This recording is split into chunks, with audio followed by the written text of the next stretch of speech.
Imagine you're in a doctor's waiting room. For a while, you felt as if something wasn't right. And having gone and got some tests, you've now been called back by the doctor. As you sit there waiting for your name to be called, thoughts flood your mind. What if this is bad? Maybe you have just been imagining it. I'm sure everything will be alright. And then, your name is called. As you walk to the doctor's room, every step seems like an eternity. As you sit down, the doctor begins your diagnosis. His words flow over you as you tentatively listen out for that phrase. And then he says it. Terminal, inoperable. And they hit you like a ton of bricks as you realize that you have an illness, that you are truly sick. But what if I told you that that diagnosis is yours? That you are sick, but not just with a physical illness, but with a disease that affects every part of you, body, mind, and soul. It makes you selfish and self-centered, cold and callous to others' needs, capable of doing even the most heinous of acts.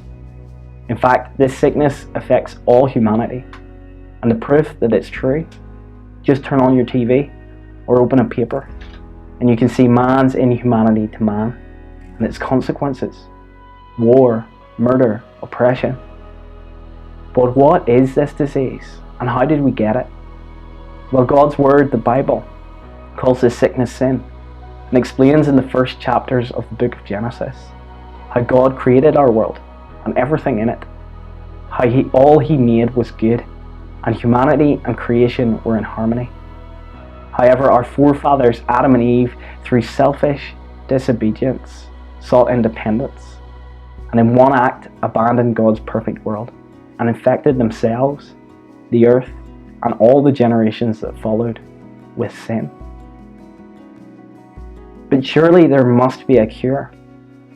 Well, many have tried to reverse this sickness by being kind and good, by doing charitable things, showing love to their nearest and dearest.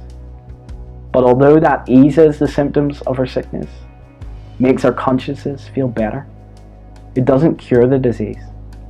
Like sticking a sticky plaster over a septic wound, it makes it feel a bit better, but doesn't deal with the infection.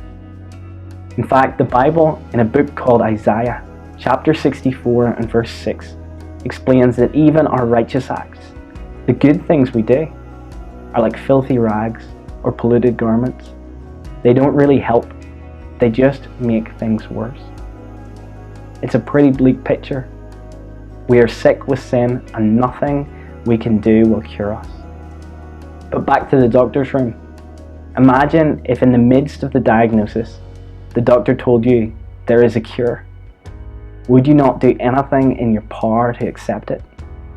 How your heart would rejoice at the hope and the potential to be free from your sickness. Well, for our condition, our sickness of sin, there is a cure. But it doesn't come as a pill or a prescription, but our cure came in the form of a person. His name is Jesus. He came to heal us of our sickness of sin. He, by His life, death, and resurrection, came as the remedy for humanity's disease. Your diagnosis is bleak, but there is a cure. I wonder, will you accept Him?